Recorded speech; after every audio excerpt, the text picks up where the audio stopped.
Біз Гүнбай атындағы орта мектептің оқушы жастар ұйымынан құралған жас белсенділеріміз. Мен Әшірбек Әлшер, қазіргі таңда Жас ұлан өзін-өзі басқару ұйымының ұлан басшысы болып тағайындалдым. Қоғамдық жұмыстарға араласу мектеп қабырғасынан басталады. Бұл дегеніміз өмір сахнасына жасаған алғашқы қадамдардың бірі және үлкен тәжірибе. Ал мен Қалшангел Балнұр оқушы жастар ұйымының көшбасшысымын. Менің басты міндетім мектеп оқушыларына жақсы үлгі көрсете отырып, мектеп ұлан басшысының көмекшісі ретінде қызметін атқару. Қазіргі уақытта онлайн тұрғыда білім алып жатқанымызға қарамастан, қашықтық біздің жұмысымызға кедергі келтірмейді. Биылғы жаңа оқу жылына жоспарларымыз өте көп.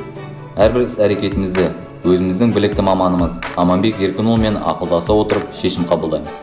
Әрине, заман талабына сай жаңа технологияларды қолдана білу бүгінгі жастарға міндет. Осы тұрғыда карантиндік режимді санитарлық жағдайды толығымен сақтай отырып, апталық жиналыстарымызды түрлі платформаларды қолдану арқылы жоспарымызды іске асырамыз. Заманауи әлемде елдің қуаты ең алдымен азаматтарының білімімен өлшенеді. Біздің қазіргі басты міндетіміз білім алу, ал келешектің кілті білімде.